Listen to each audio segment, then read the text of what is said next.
Тэгэхээр Монголын үйлдвэрчний хэвлэлийн холбооны нэг салбар холбоо болох Монголын эрүүл мэндийн ажилтны үйлдвэрчний хэвлэлийн холбооноос ажил хаялтын өмнөх суултыг 7 хоногийн хугацаанд өнөөдөр бол 7 дахь өдрөө зохион байгуулж байна. Тэгэхээр өнөөдөр бол Монголын үйлдвэрчний хэвлэлийн холбоо буюу одоо төв байгууллагаас энэхүү суултад нэгдэж байгаагаа өнөөдөр бол илэрхийлж одоо хамт гарч ирээд ингээд суултыг зохион байгуулад явж байна. Тэгэхээр өнөөдөр бол одоо ажил хаялтын өмнөх суултын сүүлийн өдөр маргаашнаас эхлээд засгийн газартаа ямар нэгэн байдлаар тохиролцоонд хүрч чадахгүй бол одоо эрүүл мэндийн ажилтан зам боловсрол соёлын шинжилгээ ухааны ажилтны үйлдвэрчний хэвлэлийн холбоо одоо түүнд хариуцлагатай энэ салбарын маргаашнаас эхлээд ажил хаялт зохион байгуулна гэдгээ албан ёсоор мэдгэлээ. Гэхдээ энэ салбарт ажиллаж байгаа бүх хүмүүсийг ажил хай гэж бол хэлэхгүй.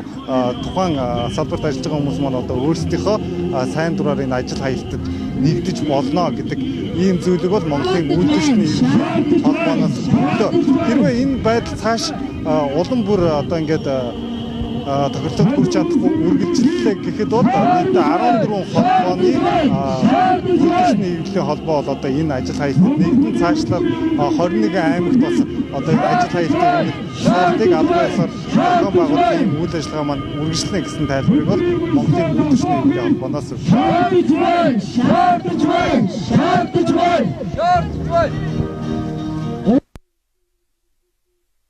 За хамтын маргаа үүсгэх гэдэг бол ажил хаялтын өмнөх процедурууд бол байдаг.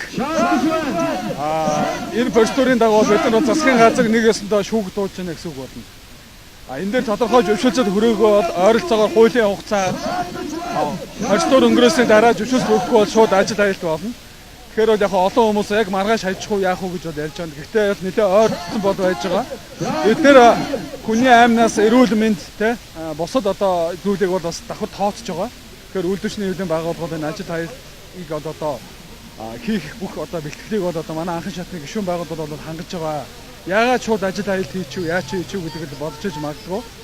Сүүлийн 4 жил одоо цалин хөлсний асуудал бол царцсан байдалтай байлаа. Засгийн газар яг энэ байдлаар одоо өнөө өмнөх 2 засгийн газраас хэлмээр байна. Яг энэ байдлаар байсаргаад хугацаа авах гэж ажилладаг, хойшлуулдаг.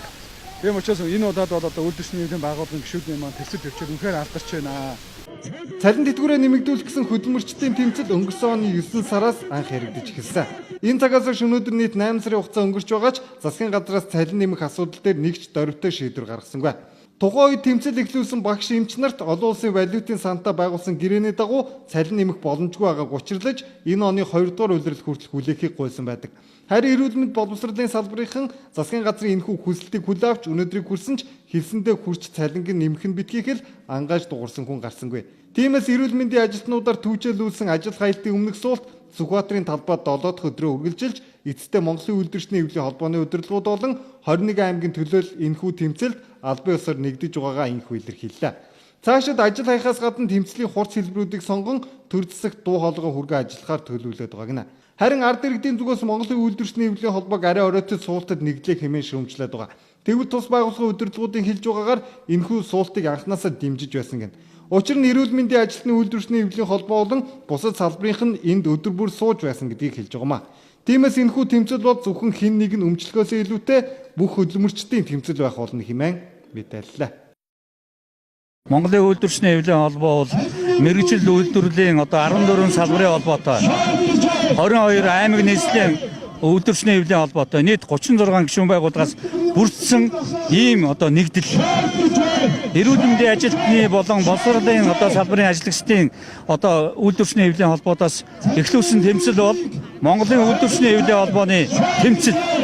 Энэ бол манай нэг одоо жигүүр нэг гишүүн байгууллагын эхлүүлсэн тэмцэл байгаа. Өөрөөр хэлбэл хөдөлмөр нийгэм зөвшлийн улсын 3 талт хэлцээрийг Монголын үйлдвэрчний хэвлэлийн холбоо гишүүн байгууллагуудынхаа хамтаар нэг тал болж засгийн газар эзэнтэй байгуулсан. Тэгэхээр энэ бол үйлдвэрчний хэвлэлийн дотоод одоо эв нэгдлийг одоо боснуулах хооронд нь одоо яс шидэх ийм бас өвөөгөө одоо ийм оролдлогын нэг гэж бид хүлээж авч байгаа.